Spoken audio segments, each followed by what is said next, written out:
किस गरीब भिखारी आदमी से मुंह लगा रही है?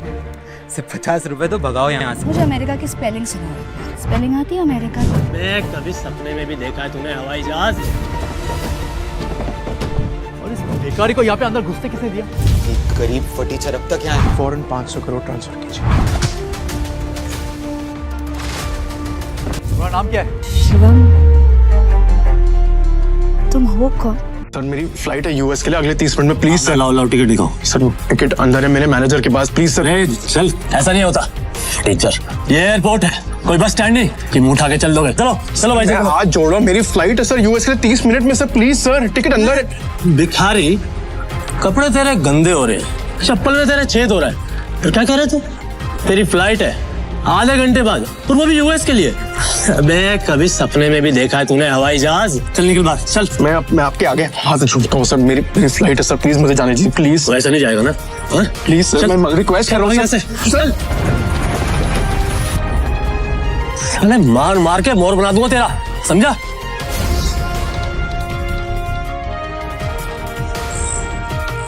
हेलो। तभी शिवम की पत्नी दृष्टि, जो शहर के सबसे अमीर खानदान से बिलोंग करती थी, अपने पति शिवम को सीआईएसएफ सिक्योरिटी गार्ड के आगे गिड़गिड़ाते हुए देख लिया। शिवम और दृष्टि सिर्फ नाम के पति पत्नी थे, क्योंकि इनकी शादी दृष्टि के दादाजी ने जबरदस्ती करवाई थी, जिसके बाद शिवम इनके घर में एक नौकर और घर जमाई बनकर रहने लगा।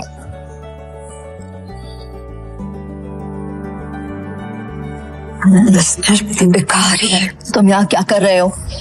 तुम्हें पता है ना, यहाँ बहुत इंपॉर्टेंट इन्वेस्टर आने वाले हैं मेरे, जिनका वेलकम करने के लिए मैं यहाँ आई हूँ। तो मुझे यहाँ कोई तमाशा नहीं चाहिए। इससे तुम जिससे भी यहाँ आए हो ना, वो सब छोड़ो और चलो यहाँ से, निकलो यहाँ से। दृष्टि, इमरजेंसी है, मुझे अमेरिका जाना है, मेरे पास टिकट भी है, लेकिन ये लोग अंदर नहीं जाने दे रहे हैं।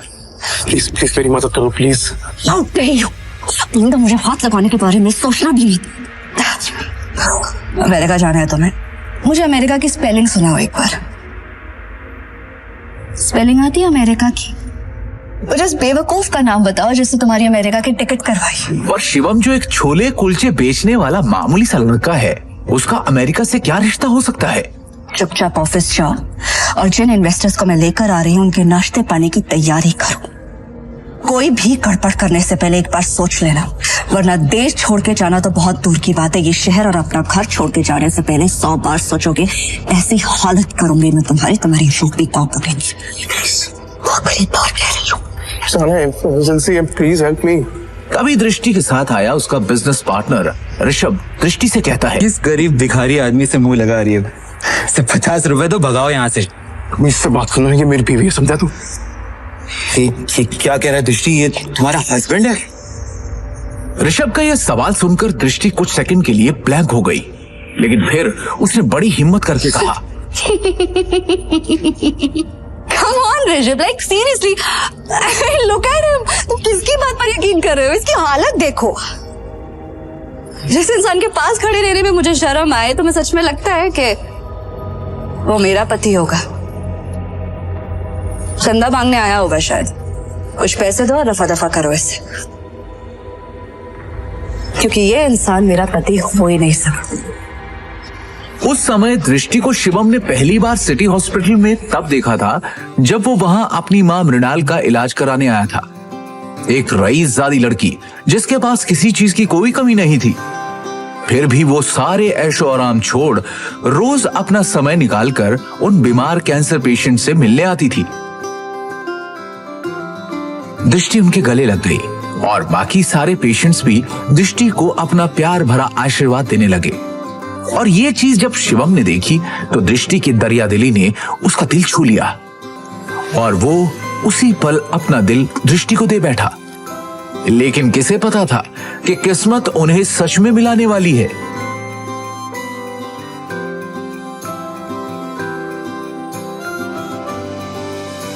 सुन लिया? अब इससे पहले कि मैं मार मार के तेरा मुंह तोड़ दूं, तो अपने आप यहाँ से निकल जा। शिवम अपनी किस्मत पर अंदर ही अंदर रो रहा था। वो यहां से निकलने ही वाला था कि तभी अचानक एक काले रंग की कार एयरपोर्ट के बाहर आकर रुकती है, जिसमें से शहर के बड़े बिजनेसमैन नितिन रायजादा निकलते हैं और उनकी नजर सीधे शिवम पर पड़ती है। और वो शिवम को देखते ही उसकी ओर दौड़ते चले जाते हैं।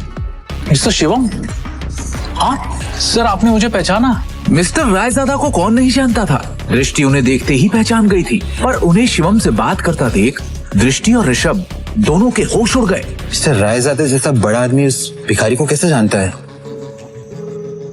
मैं भी यही सोच रही हूँ। मिस्टर रायजादा ऑलमोस्ट 5,000 करोड़ की प्रॉपर्टी के मालिक है, तो फिर ये इस भिखारी से बात क्यों कर रहे हैं? आई एम श्योर उनका ड्राइवर रहा होगा। हेलो, आप जल्दी आइए, इमीडिएटली।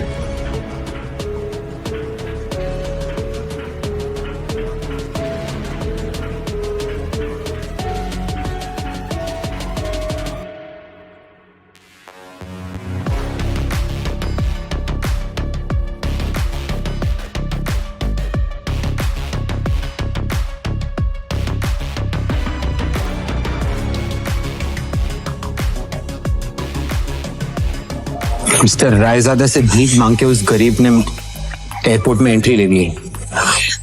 पता नहीं वो एयरपोर्ट जाके क्या करेगा। Excuse me, mister Raizada, right? Hi, मैं दृष्टि, नारंग ग्रुप की CEO। Please don't mind me asking, लेकिन अभी अभी आप जिस शख्स से बात कर रहे थे, आप उसे कैसे जानते हैं? मतलब देखने में वो भिखारी लग रहा था, आप उस भिखारी को कैसे जानते हैं? You mean mister Shivam? Are you kidding? आप मिस्टर शिवम को भिखारी कह रही हैं? लगता है आप मार्केट में काफी नई आई है मैडम, वरना ऐसी बकवास नहीं करती। अच्छा, मैं चलता हूँ। दृष्टि सोच में पड़ जाती है कि आखिर मिस्टर रायजादा की बातों का क्या मतलब था। और दूसरी ओर शिवम तेजी से एयरपोर्ट के अंदर भाग रहा होता है कि उसे वहां उसका मैनेजर खड़ा दिखता है। ये रही आपकी यूएस की टिकट, ये रहा आपका फोन, जल्दी से गेट नंबर 3 पर जाइए, आपके पास ज्यादा समय नहीं है, please go. Thank you. Shivam तेजी से वहां से भागते हुए गेट नंबर 3 की तरफ निकल जाता है। वो गेट नंबर 3 पर पहुंचने वाला ही होता है कि उसके सामने अचानक एक आदमी आ जाता है, जिससे वो टकराकर नीचे गिर पड़ता है।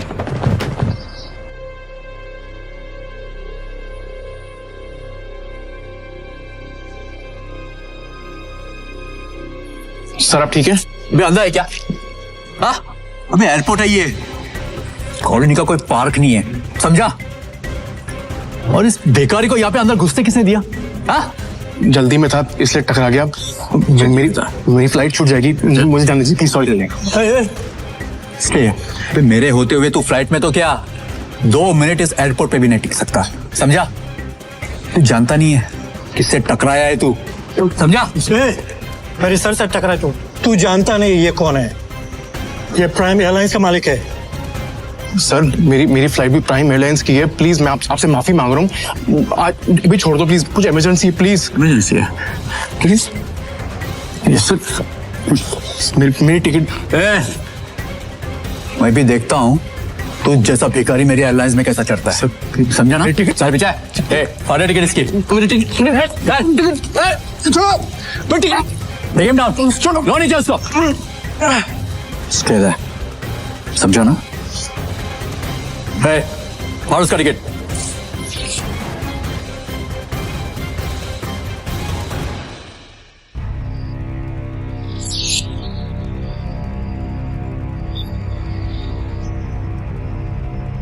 You better watch it, okay? चलो, let's go. जब वो शिवम की यूएस की टिकट के 4 टुकड़े करके उसके मुंह पर फेंकता है, तब शिवम गुस्से में उठता है और उन बॉडीगार्ड्स को जमीन पर गिरा देता है।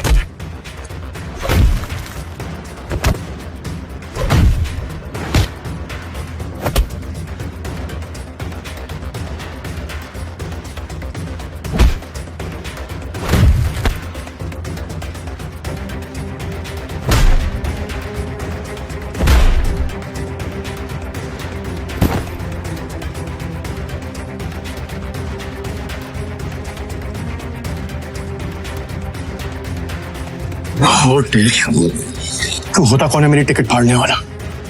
एक एयरलाइन का मालिक बनके खुद को बहुत बड़ा आदमी समझने लगा ना? 10 मिनट अगले 10 मिनट में तुझे बर्बाद कर दूंगा, समझा? 10 मिनट में बर्बाद करेगा मुझे, वो तो करे ना तुझ में। चल मैं यही खड़ा हूं, दिखा क्या कर सकता है तू। रुको, बहुत देखे ऐसे। हेलो, मेरी बात सुनो, मैं यंग मास्टर बोल रही हूँ।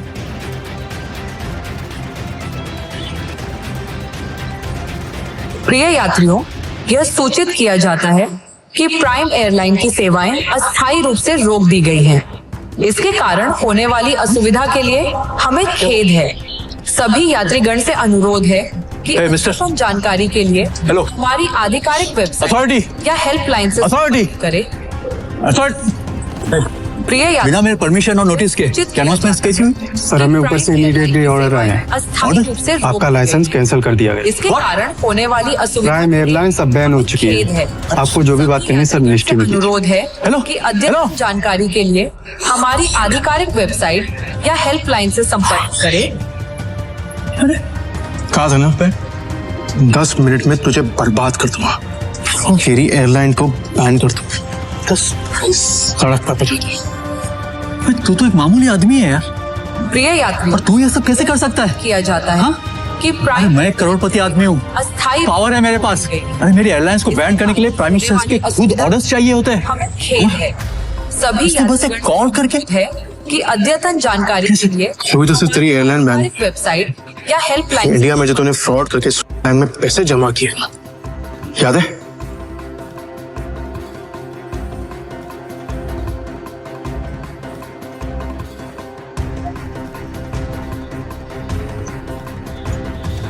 उसके लिए तुझे जेल भी भिजवा सकता, लेकिन अभी इमरजेंसी है, इसलिए इतने में ही छोड़ लो। मैं तेरे हाथ में कटोरा देके ना तो भीख मंगवा दे।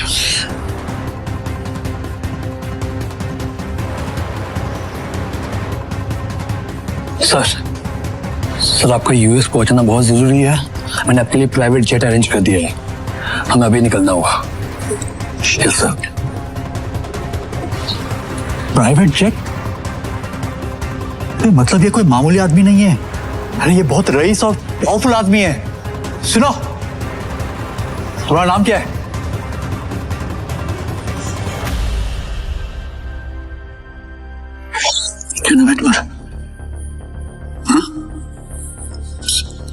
सॉरी माफ कर दीजिए सर, सॉरी सर। ऑनेस्टली अगर मुझे पहले पता होता ना सर, तो मैं खुद आपके लिए एक जेट अरेंज करता।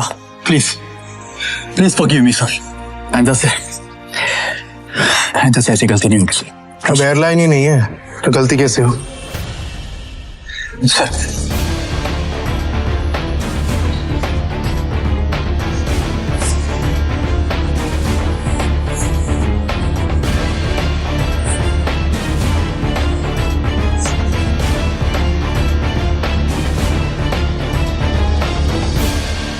Good morning, sir. Morning. Sir, bag, please. It's all right. Sir, please give me. I'll keep it. Thank you.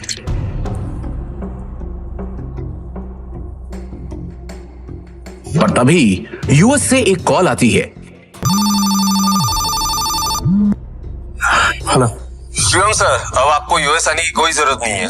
हमें डोनर मिल चुका है और बड़े साहब अब खतरे से बाहर है। हम कल ही उन्हें लेके इंडिया आ रहे हैं। थैंक गॉड, मैं तो डर ही गया था। Keep me posted, okay?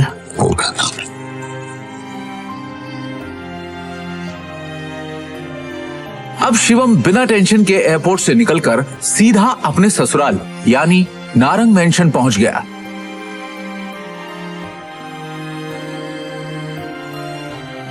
उधर रोज की तरह शिवम दुनिया से बेखबर अपनी ही धुन में हाथों में दृष्टि का लंच बैग और कानों में ईयरफोन्स लगाए ऑफिस आया। गुड मॉर्निंग मिसेस वर्मा, कैसी हैं आप? आज का दिन बहुत खूबसूरत है ना? Hello, how are you? यू तो टेंशन क्यों है? तू सारा टाइम घर में वर्करूम की तरह काम करता रहेगा कि कभी न्यूज भी देखेगा? इतने बड़े बिजनेसमैन का दामाद है और तुझे बिल्कुल खबर नहीं बिजनेस की। सर क्या हुआ कि मुझे मालूम नहीं है। Tech team. सरकारी टेंडर्स ना मिलने से नारंग इंडस्ट्रीज को बड़ा झटका। वेंटिलेटर पे चल रही नारंग इंडस्ट्रीज को इस 200 करोड़ के टेंडर से बहुत उम्मीदें थी, लेकिन ये टेंडर चला गया कपूर इंडस्ट्रीज के पास। नारंग इंडस्ट्रीज और उसके गिरते हुए शेयर्स को कैसे बचाएगी दृष्टि नारंग? ऋषभ दृष्टि का बिजनेस पार्टनर था। वैसे तो उसे दृष्टि का जीवन साथी बनना था, लेकिन दृष्टि के दादाजी ने मरने से पहले जबरदस्ती दृष्टि की शादी एक सड़क छाप गरीब लड़के शिवम से करा दी थी, जो छोले कुलचे बेचता था। और फिर दृष्टि के दादाजी के गुजर जाने के बाद बिजनेस को संभालने के लिए दृष्टि के पिता अखिल नारंग ने बहुत कोशिश की, लेकिन वो कंपनी को संभाल नहीं सके। तनाव की वजह से उनकी तबीयत पर गहरा असर पड़ा, नुकसान बढ़ता जा रहा था, इसलिए दृष्टि को यह जिम्मेदारी उठानी पड़ी। हालांकि ऋषभ चाहता तो दृष्टि की यह समस्या अपने पापा के दोस्त मिस्टर नारायण से रिक्वेस्ट करके हल करवा सकता था, लेकिन दृष्टि से अपनी सगाई टूटने के बाद उसने फैसला किया कि वो कभी भी दृष्टि की मदद नहीं करेगा। दृष्टि बिल्कुल खामोश बैठी थी। वो हर हाल में इस कंपनी को बचाना चाहती थी। टेंडर ना मिलने की वजह से सारे इन्वेस्टर्स ने अपने हाथ खींच लिए। इनफैक्ट ये देखो, ये बैलेंस शीट, इसमें भी कुछ खास नहीं है। They don't have trust on us anymore. अगर ऐसा ही चलता रहा ना तो हमारी कंपनी दिवाला हो जाएगा। नहीं नहीं नहीं नहीं नहीं नहीं नहीं, no, this can not happen. I can't let this happen. ये कंपनी सिर्फ कंपनी नहीं है। दादाजी ने खून पसीने की मेहनत से नारंग ग्रुप ऑफ कंपनीज को खड़ा किया था, और इसका परचम सिर्फ हमारे देश में नहीं बल्कि विदेश में भी लहरा रहा है। बहुत मेहनत से दादाजी ने इसे कामयाब बनाया है। हमारी एक गलती की वजह से या कुछ ना कर पाने की वजह से मैं दादाजी की पूरी मेहनत को मिट्टी में मिलने नहीं दे सकती। We have to do something. I can't lose this company. This is not the option. आप सब प्लीज कुछ कीजिए। आपको तो कोई आइडिया होगा ना, कोई सोल्यूशन होगा। Somebody just find a way. दृष्टि बेटा, तुम्हारे दादाजी के टाइम से हमारे कुछ वफादार एसोसिएट्स थे जिनके साथ हम बिजनेस करते थे, लेकिन उनके निधन के बाद ऋषभ के निर्देश पर हमने उनके साथ डील करना बंद कर दिया। अगर तुम कहो तो उनसे मर्जर की बात की जाए। राजा काका, दैट्स नॉट एन ऑप्शन है। और वैसे भी आज की खबर सुन के मुझे नहीं लगता कोई हमारे साथ मर्जर करेगा। Mohit, let's look at other options. Meanwhile, what can we do? Raja Mouli उर्फ राजा काका दृष्टि के दादाजी के पुराने वफादार थे, लेकिन आज वो सिर्फ नाम के कंपनी एडवाइजर थे। नारंग इंडस्ट्रीज और उसके गिरते। Hello, yes ma'am, yes ma'am, I get the files. अपने एक्सपर्ट से हम जानेंगे दिवालिया हो रही नारंग इंडस्ट्रीज का भविष्य। नारंग इंडस्ट्रीज और उसके गिरते हुए शेयर्स को कैसे बचाएगी दृष्टि नारंग?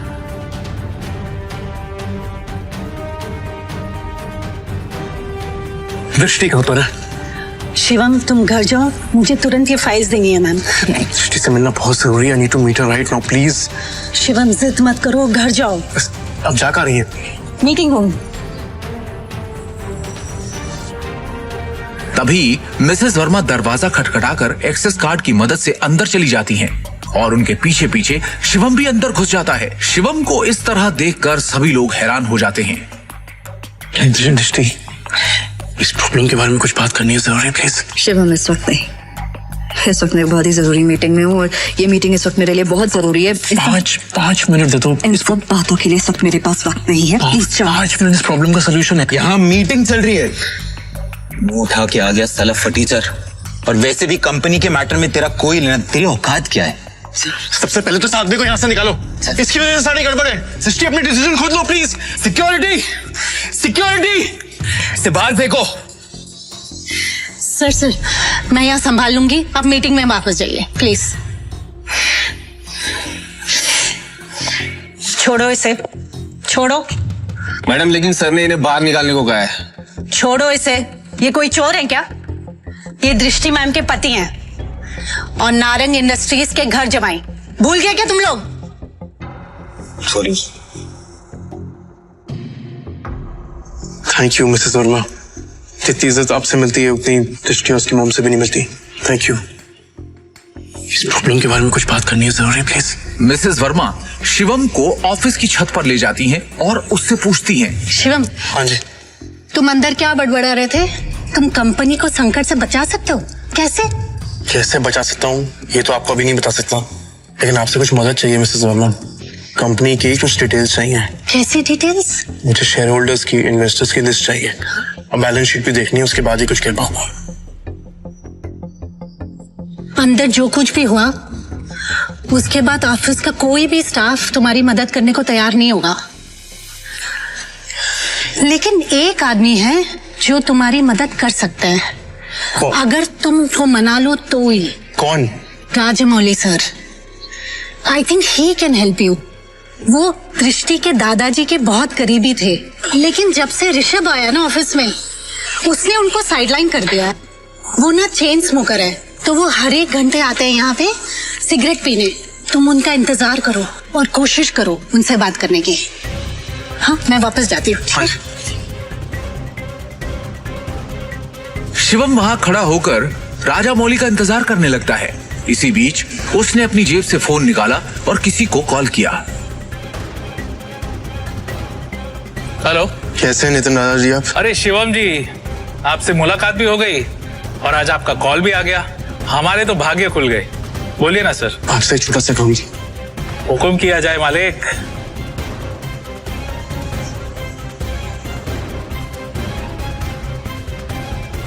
आप जल्दी से डिटेल्स पता करके मुझे कॉल कीजिए। रखता हूँ, बाय।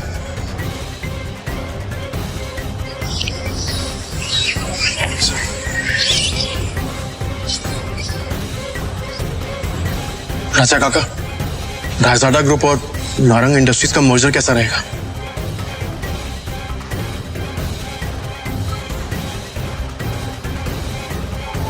रायजादा, तुम इनके बारे में कैसे जानते हो? ये तो हमारे पुराने बिजनेस एसोसिएट्स थे। तुम्हें क्या पता इनके बारे में? इसके बाद शिवम ने राजा काका को कुछ ऐसा बताया कि उसे सुनने के बाद उनके होश उड़ गए।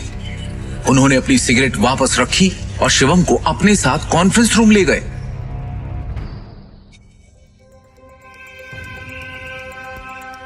ये गरीब फटीचर अब तक यहाँ है। अपनी भाषा पर नियंत्रण रखो।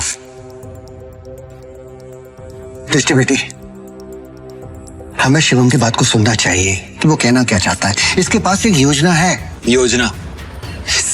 सड़क छाप। जितनी तुम्हारी उम्र है ना, उससे ज्यादा एक्सपीरियंस मुझे इस कंपनी में काम करने का हो चुका है।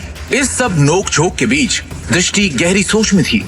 उसे अपने दादाजी की एक बात याद आ रही थी। दृष्टि बेटी, शिवम तुम्हारे लिए एक अच्छा जीवन साथी है और एक बात हमेशा याद रखना, जब भी तुम्हें या नारंग इंडस्ट्री पे कोई भी परेशानी आई तो शिवम ही तुम्हें उससे बाहर निकालेगा। आप कहना क्या चाहते हैं? इनफ। शांत हो जाइए आप सब, प्लीज प्लीज थोड़ी देर के लिए चुप हो जाइए। और ऋषभ, तुम भी चुप रहो। भूलिए मत आप सब लोग, इस कंपनी की बॉस अब भी मैं हूं। डिसीजन मेकिंग पावर मेरे हाथ में है, होगा वही जो मेरा फैसला होगा। शिवम, तुम कहो तुम्हें क्या कहना है? हाँ शिवम। हाँ जी। क्या बैठो? सबसे पहले मुझे कंपनी के शेयर होल्डर्स और इन्वेस्टर्स की लिस्ट चाहिए और बैलेंस शीट भी देखनी है, उसके बाद ही कुछ कह पाऊं। दृष्टि, ये बहुत ज्यादा हो रहा है। हम ऐसे ही किसी को अपनी कंपनी की डिटेल्स शेयर नहीं कर सकते। लैपटॉप दो सर। प्लीज। चलो। दृष्टि, तो ये बात। ऋषभ, भूलो मत तुम्हारी बॉस का पति है जिसके बारे में तुम ऐसे बात कर रहे। अगली बार तमीज का इस्तेमाल जरूर करना। 2 साल में पहली बार शिवम ने दृष्टि को उसके लिए लड़ते हुए देखा। दृष्टि की बात सुनते ही उसका सीना चौड़ा हो गया। Shivam, you continue.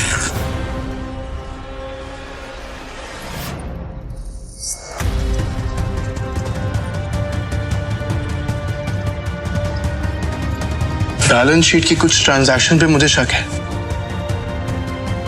इन्वेस्टर्स जिस तरह कंपनी छोड़ के जा रहे हैं उसका भी एक पैटर्न है। कुछ तो गड़बड़ है यहाँ पे। अरे क्या बकवास कर रहा है? कुछ भी बोल रही है। हवा में बात करना बंद करो और ये बताओ कि गिरते शहर को कैसे रोके। हमें हमारे कंपनी से सारे शेयर बाय बाय करने होंगे, सिंपल। अरे वाह, एकदम शानदार और नया आइडिया तुम्हारा। तुम्हें क्या लगता है? अरे इसे क्या लगता है कि हम लोग ने इस बारे में सोचा नहीं होगा? शांत हो जाओ शिवम, फंड्स कहाँ हैं हमारे पास? 1 मिनट दो मुझे, बस 1 मिनट। इतना कहकर शिवम ने अपने फोन से एक नंबर मिलाया और उसके बाद जो उसने फोन पर कहा उसे सुनकर सबके होश उड़ गए।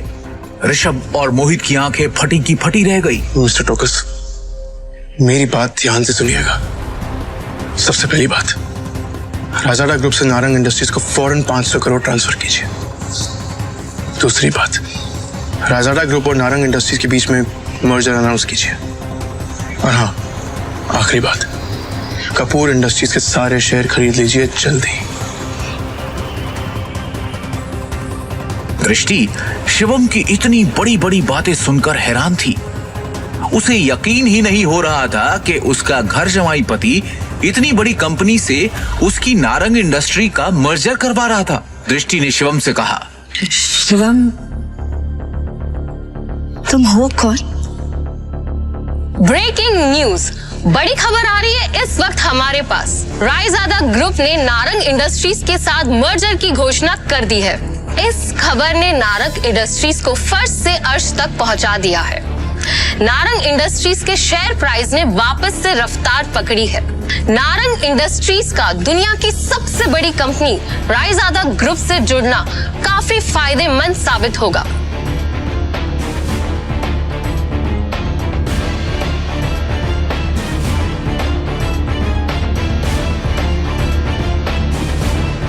क्या दृष्टि को मिलेगा शिवम से अपने सवाल का जवाब? ये सब जो अभी अभी हुआ था, ये किसी जादुई सपने से कम नहीं था।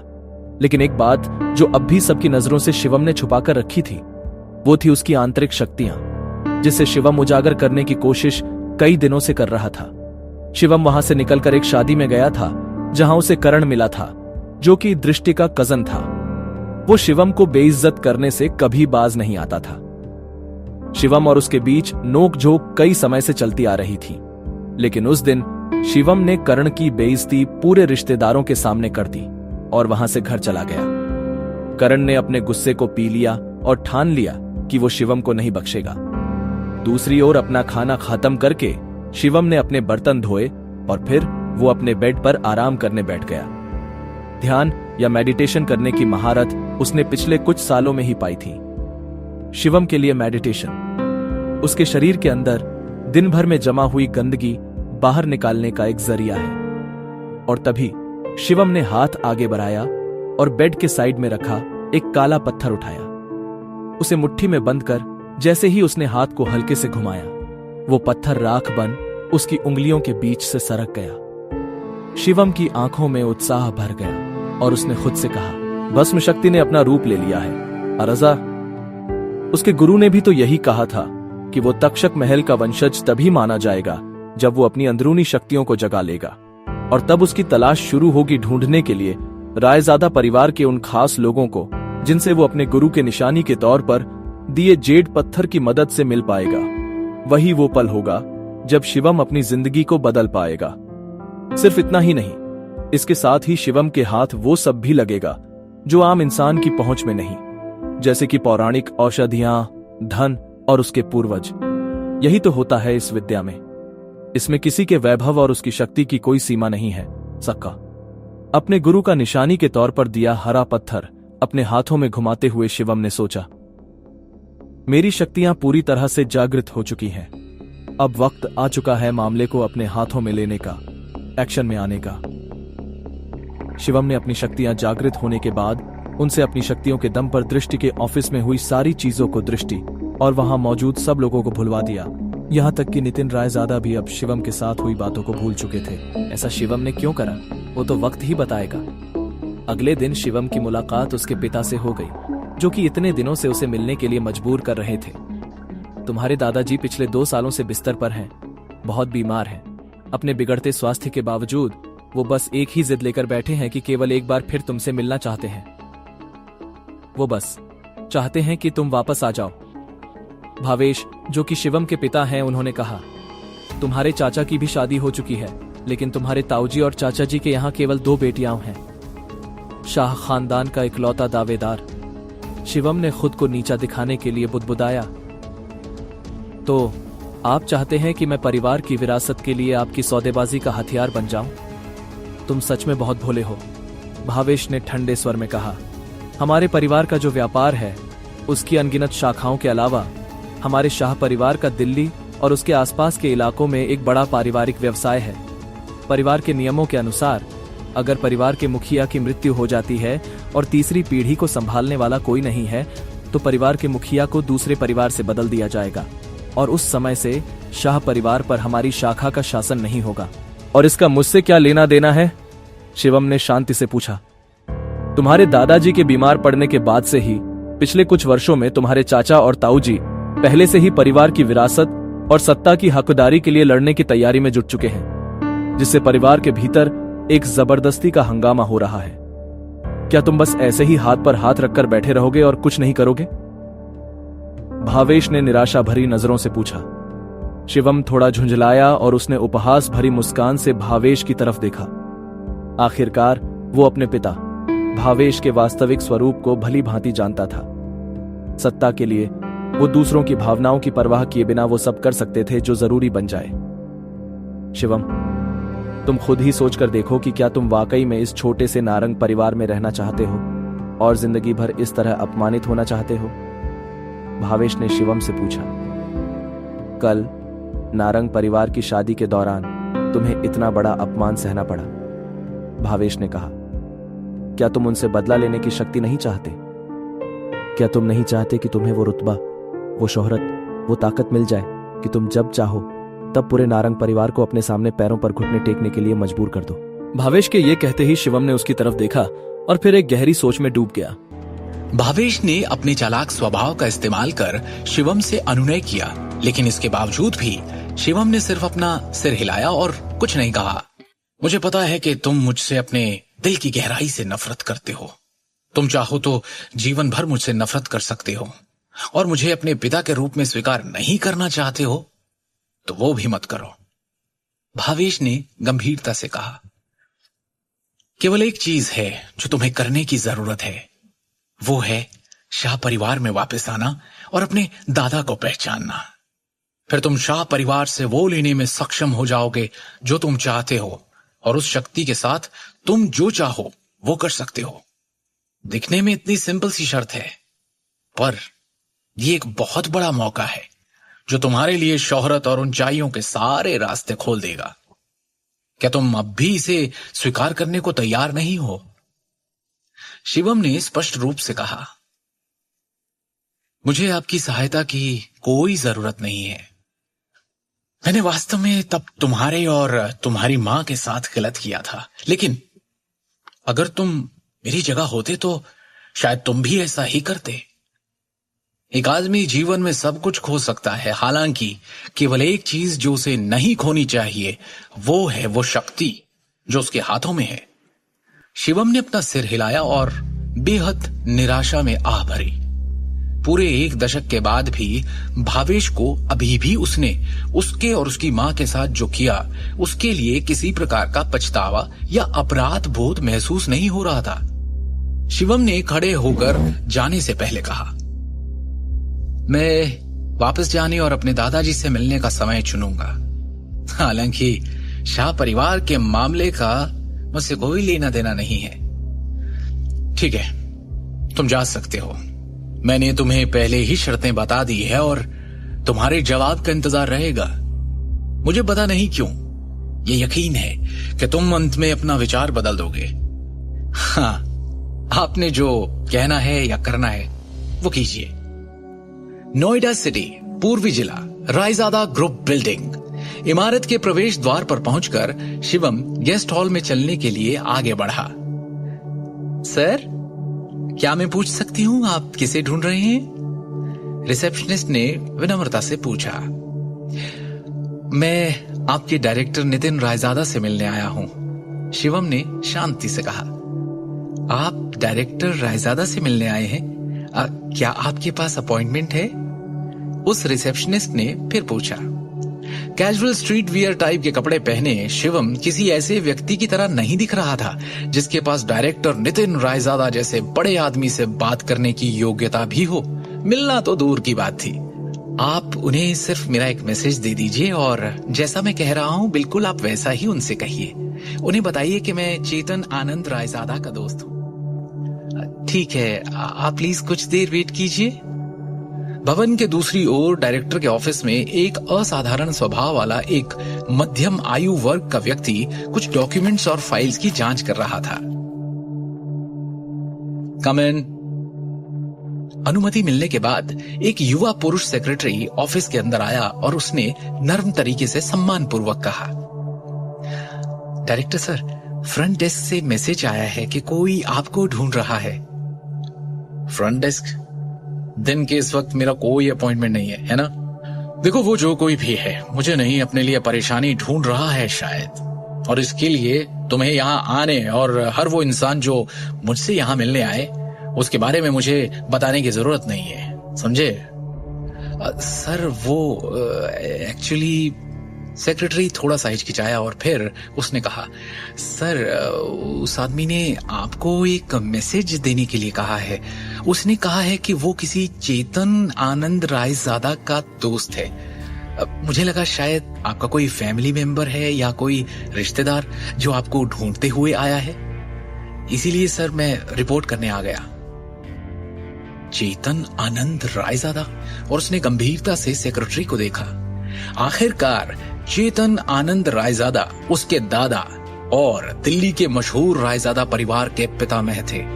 पूरे शाही शहर में केवल रायजादा परिवार के प्रत्यक्ष वंशज ही अपने दादा के नाम का हिस्सा जानते थे। उनके पूरे नाम की तो बात ही छोड़ दें।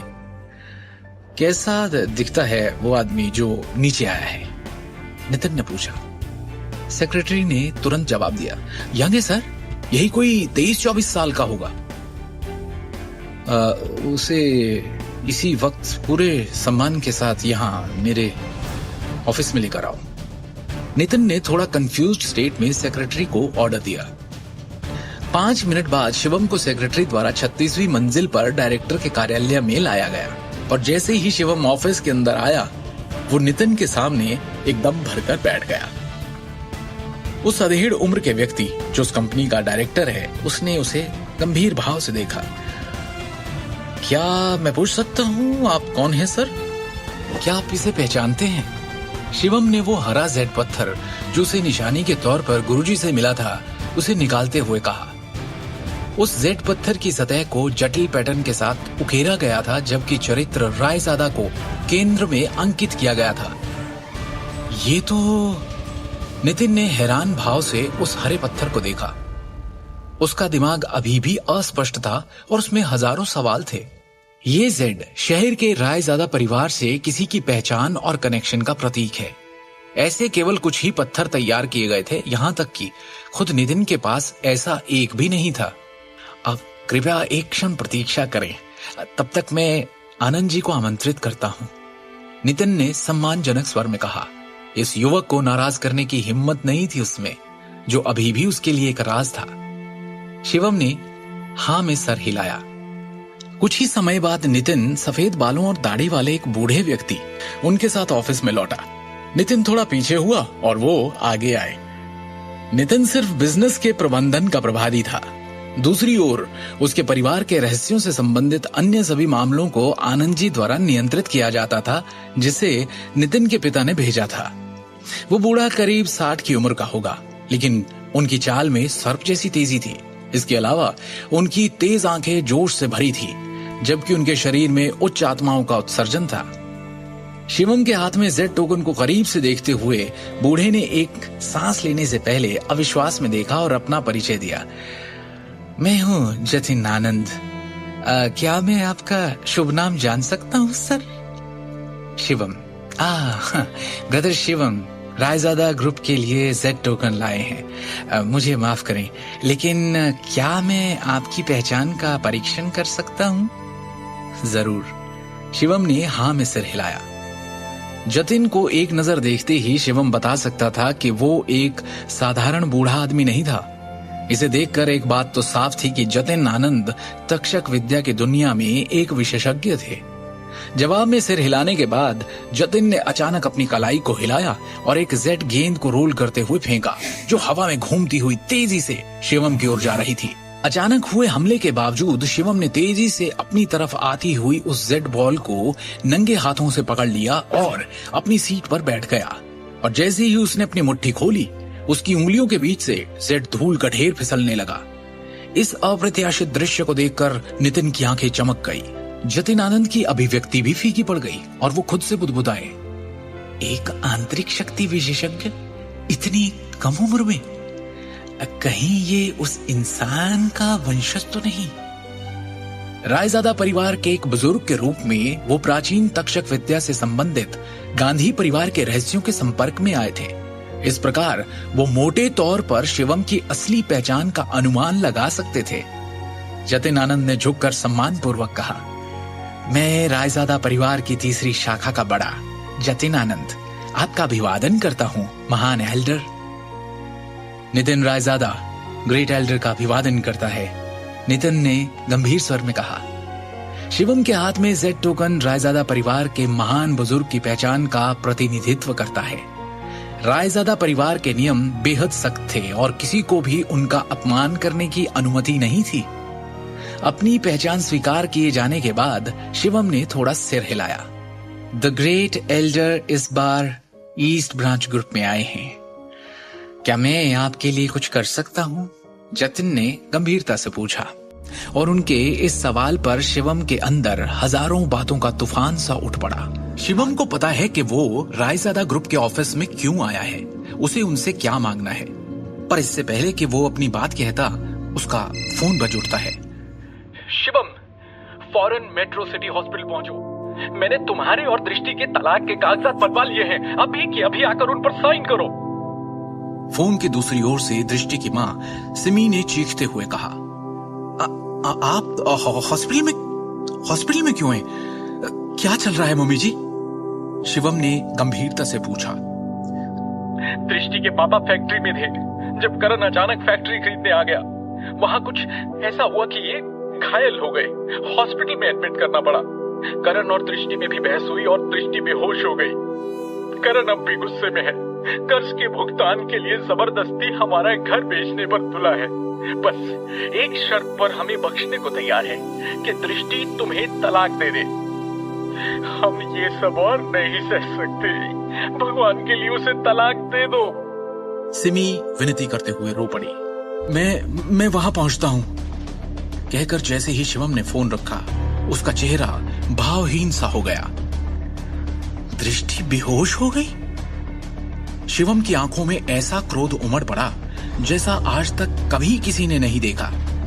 उसने जतिन और नितिन की ओर देखते हुए शांति और अधिकार के साथ कहा, मैं चाहता हूं कि पूरी की पूरी नारंग एम्पायर दिवालिया हो जाए, वो भी एक दिन के अंदर। ग्रेट एल्डर, आपकी आज्ञा सर आंखों पर। नितिन रायजादा ने सम्मानपूर्वक उत्तर दिया। दिल्ली के सबसे बड़े मेट्रो सिटी हॉस्पिटल में शिवम जल्दी से कमरा नंबर 608 में पहुंचा। जानते हो ना क्यों हो रहा है ये सब हमारे साथ? क्योंकि तुमने करण के साथ बदतमीजी की। सिमी शिवम की ओर उंगली उठाकर गुस्से में बोलती जा रही थी। अरे क्या जरूरत थी? पंगा उसके साथ करने की सोची जाती है जो आपके बराबर की हैसियत का हो। तुम क्यों अपनी हैसियत भूल जाते हो बार बार? क्यों जलील किया करण को पार्टी में? इल्जामों की इस बौछार में भी शिवम चुप रहा। उसने बस अस्पताल के बिस्तर की ओर देखा। बिस्तर पर लेटे हुए उनके ससुर अखिल नारंग थे। आपको चोट कहां लगी? शिवम ने चिंतित स्वर में पूछा। घाव अंदरूनी है, घबराने की बात नहीं, अखिल ने दर्द भरी आवाज में कहा। शिवम की आंखों में अपने लिए चिंता देखकर दृष्टि बोल पड़ी। मैं ठीक हूं, पापा की मजदूरों से बहस हो गई, उन्हें पीटा गया। ये तो अच्छा हुआ किसी तरह उन्होंने अपना बचाव कर लिया। हालांकि शिवम का दिल गुस्से से भर गया था। उसने ये पूछने से पहले खुद को शांत किया। फैक्ट्री में एग्जैक्टली हुआ क्या था? दृष्टि इस बारे में बात नहीं करना चाहती थी। उसने बस एक भारी सांस भरी। पता नहीं करण को फैक्ट्री के लेनदारों के अधिकार कैसे मिले, या फिर वो कब कैसे सबसे बड़ा लेनदार बन गया। वो मजदूरों को फैक्ट्री की सारी मशीन तोड़ने फोड़ने के लिए उकसाने लगा। मैंने और दृष्टि ने उसे समझाने की कोशिश की, पर वो हंसता रहा हम पर। फैक्ट्री की सारी मशीन्स उठवा ली उसने। फैक्ट्री खत्म हो गई, घर भी जल्दी ध्वस्त हो जाएगा। बहुत निर्दयी हैं वो लोग, और हम क्यों उनका निशाना बने? सिर्फ तुम्हारी वजह से शिवम, सिर्फ तुम्हारी वजह से। बोला उसने कि वो तुम दोनों का तलाक चाहता है। मैंने तो हाँ कर दी है। अब तुम में थोड़ी शर्म है तो साइन कर दो इन पेपर्स पर। सिमी ने निर्दयता से कहा। बस करो सिमी। बिस्तर पर लेटे हुए अखिल ने गहरी आवाज में कहा, हर बात का दोष शिवम को देना बंद कर दो। ये सब जिसके कारण हो रहा है वो मैं हूं जो अपना परिवार संभालने में सक्षम नहीं है। वो मेरे भाई का बेटा है जो हमें हंसी का पात्र बनाने के लिए हमें बर्बाद करने पर तुला है। इस बार मैं अपनी बेटी की बात सुनूंगा। अगर सबसे खराब स्थिति आती है तो हम उसे घर और कारखाना दे देंगे और दिल्ली शहर से बाहर चले जाएंगे। कम से कम हमें उनके चेहरे तो नहीं देखने होंगे। ये सुन सिमी भी खामोशी में डूब गई।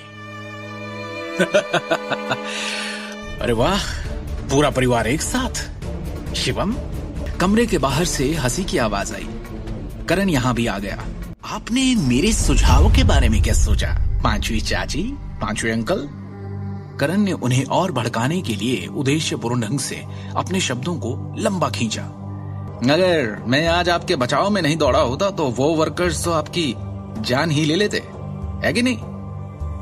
एक तो खुद तुमने ये सब करवाया और अब हीरो बनने आ गए हो।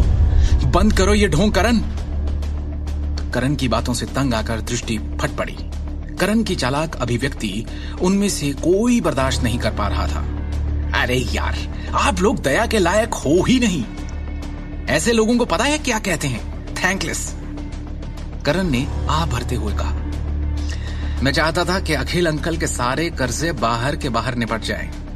क्या यह तरीका सही नहीं था उन्हें सेव करने का? मेरी जगह कोई और होता तो शायद आज ये जिंदा भी नहीं होते।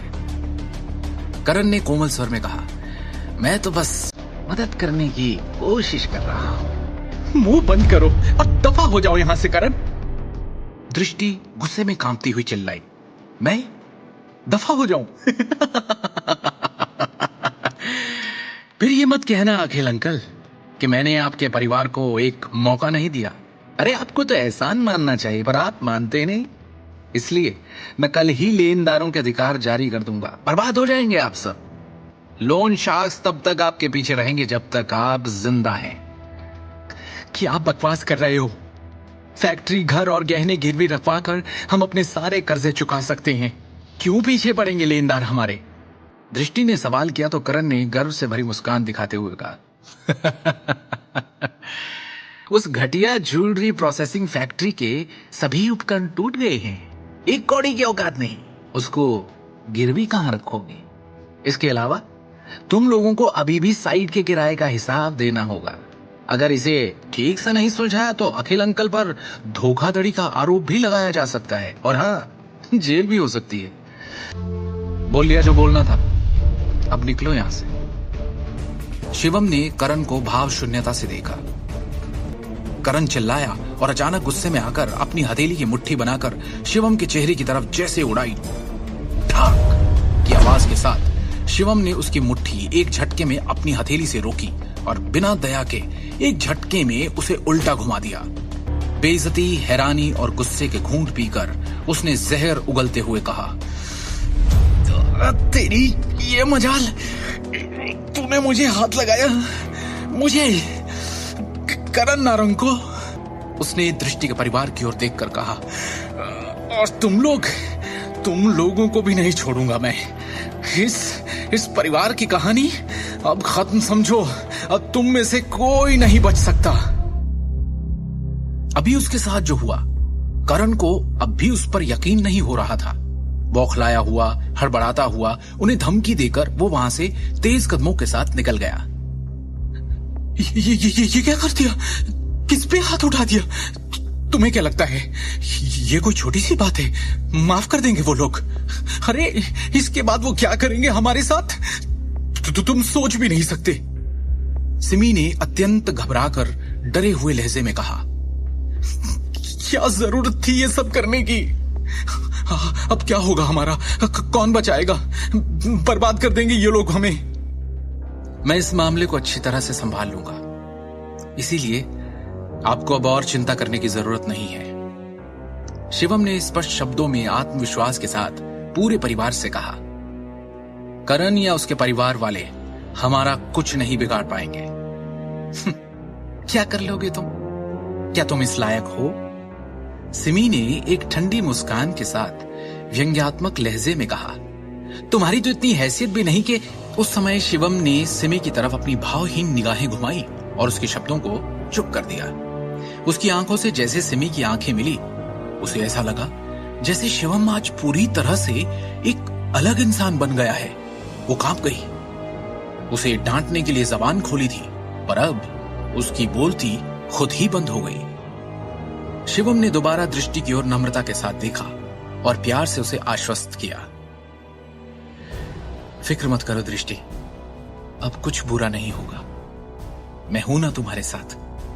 हालांकि दृष्टि को समझ नहीं आ रहा था कि क्या हो रहा है, फिर भी उसने अपने दिल में एक बड़ी गर्मजोशी महसूस की।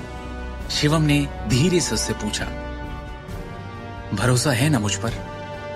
इस सटीक क्षण में उसने पहली बार ऐसा महसूस किया कि वो उस पर भरोसा कर सकती है। हाँ है, उसने कहा और जवाब में सिर हिलाया। शिवम के करण पर हाथ उठाने का क्या अंजाम भुगतेगा दृष्टि का परिवार, या फिर शिवम सच में उन्हें बचा लेगा? क्या अपनी तक्षक विद्या का इस्तेमाल करने के लिए ये शिवम का पहला मकसद होगा? क्या अब नारंग परिवार शिवम का अलग रूप देखेगा? नारंग ज्वेलरी ग्रुप की इमारत की हर मंजिल पर आज एक असामान्य उथल पुथल थी। कर्मचारियों में अफरा तफरी मची थी। क्या चल रहा है? कॉरपोरेशन में इतनी अफरा तफरी क्यों है? बड़े भाई साहब, क्या है ये सब? मैं गोल्फ खेल रहा था, अचानक एक के बाद एक हमारे कई बड़े क्लाइंट्स के कॉल्स आने शुरू हो गए कि वो नारंग ग्रुप के साथ अपनी डील रद्द करना चाहते हैं। इसके सिवा और तो कोई वजह नहीं है कि हमारी कॉरपोरेशन अचानक इस तरह से लड़खड़ा जाए। अचानक नारंग परिवार के सबसे बड़े भाई और नारंग ग्रुप के डायरेक्टर अमिताभ नारंग ने सभी का ध्यान अपनी ओर आकर्षित करने के लिए जोर से खांसी की। सब लोग बहस करना बंद करें, पहले बिजनेस की बातें करें। इस तरह की समस्या को हल करने का हमेशा एक तरीका होगा। अमिताभ नारंग के चेहरे पर आज अलग ही भाव थे। जब से उन्होंने नारंग ग्रुप के डायरेक्टर का पद संभाला, तब से कॉरपोरेशन बिना किसी रुकावट, गिरावट या बिना किसी नुकसान के सुचारू रूप से चलती आ रही थी, क्योंकि इससे पहले कभी किसी ने ऐसी हिला देने वाली स्थिति का सामना नहीं किया था। जैसे ही बैठक कक्ष तुरंत शांत हुआ, सभी ने चिंतित भावों से अमिताभ नारंग को देखा और उनके बोलने का इंतजार करने लगे। डायरेक्टर सर, आपने जिन डेटा की कैलकुलेशन मांगी थी वो आ गई है। हमारे कितने बड़े और पुराने क्लाइंट्स ने आज के आज हमारे साथ कॉन्ट्रैक्ट खत्म कर लिया है, बताओ मुझे। डायरेक्टर सर, आंकड़ों के अनुसार हमारे नारंग ग्रुप के शेयर्स में आज 30% से अधिक की गिरावट आई है और पहले ही क्रैश हो चुके हैं। इससे छोटे शेयर धारक घबरा गए हैं और अपने शेयर्स तुरंत वापस लेने का अनुरोध कर रहे हैं। अब इसके अलावा 1 दर्जन से भी ज्यादा शहरों में हमारी ज्वेलरी के सेल्स चैनल आज काट दिए गए हैं और हमें हमारे सारे कॉन्ट्रैक्ट्स खत्म करने के लिए फोर्स किया गया है। इन सब के अलावा ईस्टर्न प्रांत की ज्वेलरी और उससे जुड़ी हुई 20 से भी ज्यादा कंपनीज, ज्वेलरी कॉमर्स एसोसिएशन और जनरल चैम्बर ऑफ कॉमर्स ने संयुक्त रूप से सार्वजनिक रूप से घोषणा की है कि वो हमारे नारंग ग्रुप का सहयोग नहीं करेंगे। अभी स्थिति ये है कि मार्केट में हमारे नारंग ग्रुप पर कोई भरोसा करने को तैयार नहीं है। अमिताभ नारंग का चेहरा ऐसे पीला पड़ गया जैसे उन्होंने कोई भूत देख लिया हो। उन्हें खुद अभी तक ये बात समझ नहीं आ रही थी कि उन्होंने किस ताकतवर शख्स को इतना नाराज कर दिया कि उसने पूरे के पूरे नारंग ग्रुप का दिवालिया निकाल दिया, वो भी एक दिन के अंदर। उन्होंने अजीत की तरफ देखा और पूछा, अजीत, क्या तुम इस समस्या का कोई समाधान लेकर आए हो? चिंता वाली बात यह है कि कोई स्पष्ट रूप से पर्दे के पीछे के तार खींच रहा है और हमारे ग्रुप को निशाना बना रहा है। हालांकि अजीत नारंग को भी समझ नहीं आ रहा था कि क्या किया जाए। उसका चेहरा राख हो गया था। अभी के लिए हमें तार खींचने के लिए जिम्मेदार व्यक्ति का पता लगाना चाहिए। हम तब तक देख सकते हैं कि क्या बातचीत के लिए अभी भी कोई जगह है। अजीत नारंग ने असहाय रूप से कहा।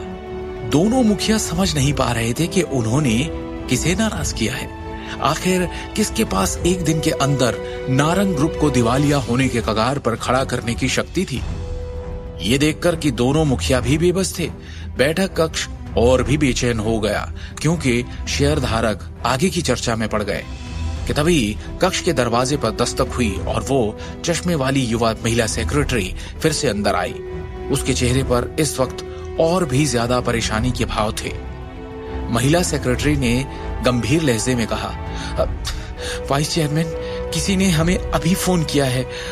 वो रायजादा ग्रुप के सेक्रेटरी विक्रम टोकस हैं। इस बार वो आपसे नारंग ग्रुप के मामलों पर कुछ बात करना चाहते हैं। मुझसे बात करना चाहते हैं? अजीत नारंग ने असमंजस में उत्तर दिया। वहां मौजूद सभी लोग हैरान हो गए। आखिर क्या उस व्यक्ति को पहले एग्जीक्यूटिव डायरेक्टर सबसे बड़े भाई की तलाश नहीं करनी चाहिए? वो तीसरे भाई की तलाश क्यों करेंगे? कहीं ऐसा तो नहीं? इस वक्त सम्मेलन कक्ष में बैठे सभी लोग ये अनुमान लगा सकते हैं कि वो आदमी बड़े भाई से न मिलकर तीसरे भाई से मिलने क्यों आया होगा, क्योंकि सभी की संदेह भरी निगाहें अजीत नारंग पर जा टिकी थी। अजीत, क्या इस मामले का तुमसे कोई लेना देना है? क्या तुमने किसी भी तरह से रायजादा ग्रुप को ठेस पहुंचाई है? क्या मजाक है? आखिर नारंग ग्रुप का कोई भी शख्स रायजादा ग्रुप जैसे ताकतवर बिजनेस टाइकून से टकराने की हिम्मत कैसे कर सकता है? रायजादा ग्रुप के एक इशारे पर सारा नारंग ग्रुप एक चुटकी में दिवालिया हो जाएगा। तो फिर मैं कैसे?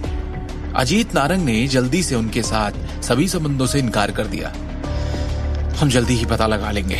आप फोन उठाओ और स्पीकर चालू करो। देखते हैं रायजादा ग्रुप का क्या कहना है। अमिताभ नारंग ने ठंडे स्वर में कहा। इस समय अजीत नारंग काफी दबाव में था। बिना किसी विकल्प के उसने सभी शेयरधारकों के सामने सेक्रेटरी विक्रम टोकस का फोन उठाया। क्या आप अजीत नारंग हैं? फोन के दूसरी छोर पर सेक्रेटरी विक्रम टोकस की आवाज बहुत ठंडी थी। हाँ mister Tokas, good morning. Ajit Narang ने विनम्रता से जवाब दिया। 1 घंटे बाद हम एक बड़ी मीटिंग बुलाएंगे। इसके लिए प्लीज नारंग ग्रुप के सारे मैनेजमेंट को फौरन सूचित कर दीजिए। हमारा रायजादा ग्रुप आपकी कंपनी के एक्विजिशन यानी अधिग्रहण के बारे में बात करने के लिए आएगा। अपने बेटे करण नारंग को मीटिंग में बुलाना मत भूलिएगा, विक्रम ने कहा। जी बिल्कुल, अजीत ने तुरंत उत्तर दिया, क्योंकि वो विक्रम टोकस को अपमानित करने की जरूरत नहीं कर सकता था।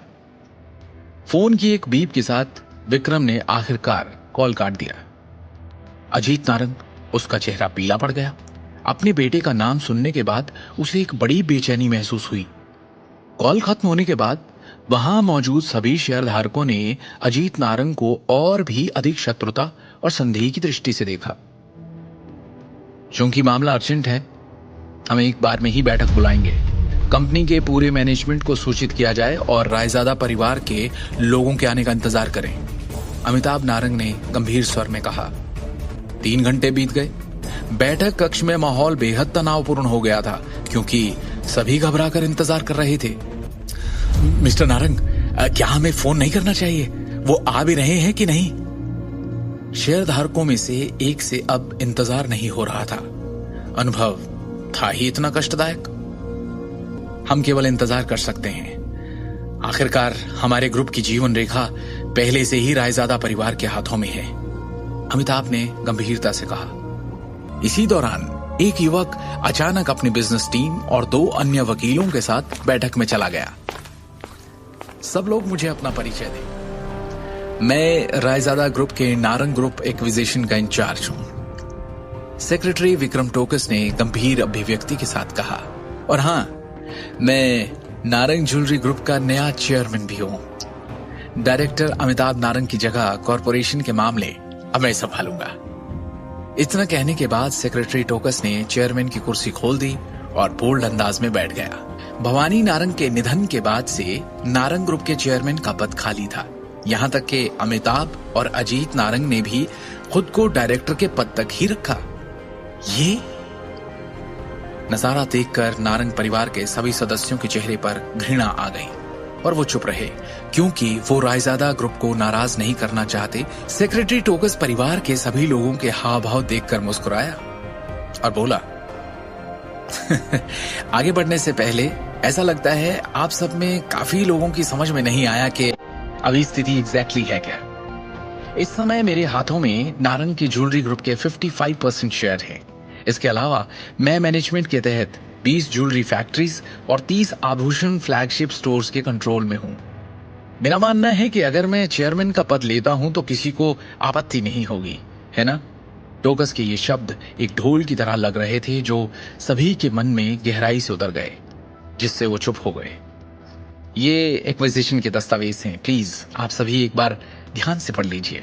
टोकस ने दस्तावेज की कॉपियां सभी में बांटने का आदेश दिया। उपस्थित सभी शेयर धारकों ने दस्तावेजों को पढ़ते हुए और गहराई से विचार करते हुए गंभीर भाव प्रकट किए कि तभी शांति में विक्रम टोकस की आवाज फिर से आई, एक अलग अंदाज में। इतने में वहां मौजूद सभी एक ही दिशा में देखने लगे और पीछे से करण निकलकर सामने आया। विक्रम ने उसे ज़हीन नजरों से देखा। मैं हूं करण नारंग, लेकिन मैं ये नहीं समझ पा रहा हूं कि आपको मुझसे क्या काम है मिस्टर विक्रम टोकस। करण ने झुंझलाहट भरी आवाज में ईमानदारी से कहा, अब मेरा मतलब है विक्रम सर। विक्रम ने बिना कोई प्रक्रिया दिए उससे पूछा, कंपनी में आपकी क्या पोजीशन है? और इतनी बड़ी कंपनी के मुलाजिम होने के नाते आपको इतना भी नहीं पता कि बिना बारी के बोलना सही नहीं? विक्रम ने यह कहते हुए करण की ओर अपनी ठंडी निगाह डाली और पास पड़ी मोहर उठाकर तेजी से करण की तरफ फेंकी। और जैसे ही वो सील करण के पेट से टकराई, उसके होश उड़ गए और उसे लगा जैसे उसे हथौड़े से मारा गया हो। जैसे ही उसके पेट से दर्द ऊपर की ओर बढ़ा, उसने बैठक से पहले खाया हुआ सारा खाना कॉन्फ्रेंस रूम की टेबल पर उल्टी कर दिया। करण गुस्से से भड़क उठा, क्योंकि उसे लगा था कि विक्रम ने उसके साथ अन्याय किया है और सबके सामने उसे अपमानित किया है। हालांकि उसने विक्रम को अपनी आंखों में शुद्ध घृणा के साथ देखा, लेकिन उसने विरोध का एक भी शब्द कहने की हिम्मत नहीं की। उसे अभी भी समझ नहीं आया कि रायजादा ग्रुप का ये सेक्रेटरी उसे क्यों निशाना बना रहा है। विक्रम ने धीरे से कहा, अब आप सब लोग मेरी बात ध्यान से सुने। मुझे पूरी उम्मीद है कि आप सब ने इस टेक ओवर के पेपर्स अच्छे से पढ़ लिए होंगे। हमारे रायजादा परिवार ने नारंग के आभूषण समूह से बड़ी संख्या में शेयर और संपत्तियां क्यों खरीदी, इसका कारण ये है कि हमने नारंग के आभूषण निगम की क्षमता को समझा और उसमें इंटरेस्ट दिखाया है, क्योंकि इसके पास महान विकास मूल्य है। इसलिए आप सभी शेयर होल्डर्स को फिलहाल के संकट में होने वाले नुकसान के बारे में चिंता करने की कोई जरूरत नहीं। हमारी टीम की व्यावसायिकता कंपनी को अधिक लाभ मूल्य बनाने की ओर ले जाएगी। सभी शेयरधारकों को केवल उस प्रणाली का सख्ती से पालन करने की आवश्यकता है जिसे मैंने संशोधित किया है और इसे पूरा किया है। भविष्य में हमारा व्यवसाय निश्चित रूप से अधिक ऊंचाई तक बढ़ेगा, पहले से कहीं ज्यादा। उपस्थित 20 से अधिक शेयर होल्डर्स ने सहमति में अपना सिर हिलाया। उनमें से हर एक के दिल में अपनी अपनी योजनाएं थी। उन सभी ने रायजादा ग्रुप के टेक ओवर पेपर्स और स्कीम को ध्यान से पढ़ा था। ऐसा लग रहा था कि दिल्ली के रायजादा समूह का नारंग के आभूषण समूह को एक बार में खत्म करने का कोई इरादा नहीं था। उनके जैसे छोटे शेयर होल्डर्स पर सभी योजनाओं और अनुबंधों का कोई प्रभाव नहीं पड़ेगा। इस प्रकार वो अभी भी पहले की तरह प्रॉफिट में शेयर्स का आनंद ले सकते हैं। इसके अलावा इस योजना ने उन्हें परोक्ष रूप से रायजादा ग्रुप का हिस्सा भी बना दिया, जो अपने आप में बहुत बड़ी बात थी। वो ये भी देख सकते थे कि हालिया संकट स्पष्ट रूप से अजीत नारंग और करण नारंग की तरफ इशारा कर रहा था और उन्हीं पर लक्षित था। और इसका नतीजा ये होगा कि इन दोनों कार्यकारी निदेशकों को जबरदस्त नुकसान हुआ था। उन्होंने न केवल महत्वपूर्ण मामलों में बोलने का अधिकार खो दिया, बल्कि उनकी संपत्तियों और शेयरों की संख्या को भी भारी झटका लगा। वो अब तक सारी प्रेरणा और आशा खो चुके होंगे। हालांकि एक व्यक्ति जिसे सबसे बड़ी हार का सामना करना पड़ा वो था नारंग परिवार का तीसरा भाई, अमिताभ नारंग। उन्होंने न केवल डायरेक्टर्स बोर्ड का सारा नियंत्रण खो दिया, बल्कि उनकी प्रतिष्ठा भी चरमरा गई थी। आज की घटना निश्चित रूप से दिल्ली शहर के पूरे व्यापारिक उद्योग में फैल जाएगी और उसे हंसी का पात्र बना देगी। ऐसा लगता है कि उसके लिए फिर से अपनी प्रतिष्ठा हासिल करना बेहद मुश्किल होगा। हालांकि अजीत नारंग और अमिताभ नारंग ने शुरू में बदसूरत भाव प्रकट किए, मजबूरी में सिर्फ एक मुस्कान दी और विक्रम की सराहना की और उसे बधाई देने के अलावा वो दोनों और कर भी क्या सकते थे। इस किस्से के करीब 6 घंटे बाद रात में हम जाते हैं एक 5 स्टार होटल के एक आलीशान से लग्जरी सूट में। उस कमरे का दरवाजा खुला और उसमें से विक्रम टोकस अंदर आया। उसकी चाल में नारंग के सामने वाला रोब नहीं बल्कि एक नरमी है। उसने अंदर आते ही झुककर नमस्ते कहा और धीरे से चाय की मेज के सामने सम्मान पूर्वक खड़ा हो गया, जैसे कि किसी व्यवस्था की प्रतीक्षा कर रहा हो। उसके सामने सोफे पर कोई बैठा है जिसने हाँ में सिर हिलाया और विक्रम ने अपना लैपटॉप खोलकर उस इंसान के सामने रख दिया। लैपटॉप रखते हुए उसने कहा, काम हो गया। चाय की मेज पर रखे लैपटॉप पर एक वीडियो चलने लगा जो उसी दिन नारंग समूह की कंपनी की इमारत में हुई बैठक में जो कुछ हुआ था वही सब दिखा रहा था। विक्रम ने सामने बैठे शख्स को देखा। अच्छा किया। सामने बैठे शिवम ने बैठक की रिकॉर्डिंग को देखते हुए विक्रम टोकस की क्षमताओं की प्रशंसा की। थैंक यू डायरेक्टर शिवम, आपकी सेवा करना मेरा कर्तव्य है। विक्रम ने विनम्र स्वर में कहा, आपकी आवश्यकताओं के अनुसार व्यवस्थित की गई अधिग्रहण योजना सुचारू रूप से शुरू हो गई है। वर्तमान में अमिताभ को गहरा धक्का लगा है। अभी भी बहुत सारे व्यापारिक दुश्मन अपनी चाल चलने के लिए सही समय की प्रतीक्षा कर रहे हैं, विक्रम ने सूचना दी। हालांकि चूंकि अमिताभ और शहर के सिंघानिया परिवार का एक दूसरे के साथ एक मजबूत रिश्ता है, इसलिए सिंघानिया परिवार ने उनकी मदद के लिए हाथ बढ़ाया है और उसे कुछ फंड ट्रांसफर किए हैं, जिससे अमिताभ अपनी वर्तमान स्थिति को स्थिर करने में कामयाब हुआ है। इस मामले में क्या हमें उन पर एक बार फिर हमला करना चाहिए और एक ही बार में दोनों परिवारों को नष्ट कर देना चाहिए? इसकी कोई जरूरत नहीं है, शिवम ने शांति से कहा। वैसे आपको अखिल नारंग के गहने कारखाने के मामले पर अतिरिक्त ध्यान देना होगा। शिवम ने पहले से कुछ सोचा हुआ था, जिसे याद करते हुए उसने कहा, सब कुछ सामान्य प्रक्रिया के अनुसार संभाला जाएगा। कारखाने के निदेशक अखिल नारंग को नारंग समूह की औद्योगिक श्रृंखला के अन्य छोटे शेयर होल्डर्स के जितने ही प्रॉफिट देना सुनिश्चित करें। शिवम ने नारंग के आभूषण समूह को खरीदने के लिए विक्रम के लिए उद्देश्यपूर्ण व्यवस्था की थी, जिसमें स्वाभाविक रूप से अमिताभ के परिवार के तहत संपत्ति और उसके ससुर के गहने कारखाने के ऋण शामिल थे। साथ ही उसने विक्रम के लिए सभी कारखानों को नारंग समूह के नाम से व्यवस्थित करने और उन सभी को समान प्रॉफिट देने की व्यवस्था की। इस तरह उसके ससुर की ज्वेलरी फैक्ट्री को नारंग समूह की औद्योगिक श्रृंखला में वापस आने का अवसर मिलेगा। ये बहुत अचानक या स्पष्ट नहीं होगा कि पर्दे के पीछे से कुछ तार खींचे जा रहे थे। कल जब आप नारंग एम्पायर जाएंगे तो एक न्यूज बुलेटिन जारी करने के लिए निदेशक मंडल के नाम का उपयोग करें, जिसमें साफ हो कि कंपनी कई रचनात्मक ज्वेलरी डिजाइनर्स और एक मुख्य डिजाइनर अधिकारी की भर्ती करने वाली है। यस सर, विक्रम ने उत्तर दिया। ठीक है, अभी आप जा सकते हैं और हाँ, आगे की हर खबर मुझे रिपोर्ट करें, शिवम ने स्पष्ट रूप से कहा। अगले दिन छतरपुर जिला दृष्टि का घर। कंपनी के लोगों ने घर को फिर से सजाया और परिवार आखिरकार फिर से अंदर आ सका। शिवम ने सबके लिए खाना बनाया, जिसे पूरे परिवार ने मजे लेकर खाया। ऐसा लगता है कि इस बार हमें स्वयं देवताओं ने आशीर्वाद दिया है। हर चीज का कितना संतोषजनक अंत है।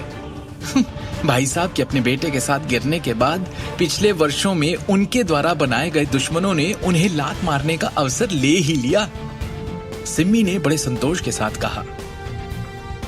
मुझे नहीं पता कि इन सब के पीछे किसका हाथ है, लेकिन हाँ, एक बार मैं खुद मिलकर उसे व्यक्तिगत रूप से धन्यवाद देना चाहती हूँ। अपने चेहरे पर एक उज्जवल मुस्कान के साथ अखिल ने कहा, भाई साहब का परिवार बहुत निर्दयी है। उद्योग में लगातार दुश्मन बनाने के बाद ऐसा लगता है कि उन्होंने इस बार अनजाने में कोई बड़ी गलती कर दी है, जिसके कारण ये सब हुआ। वो इसी के लायक है जो उन्हें मिला, सिमी ने अहंकार से फूलते हुए कहा।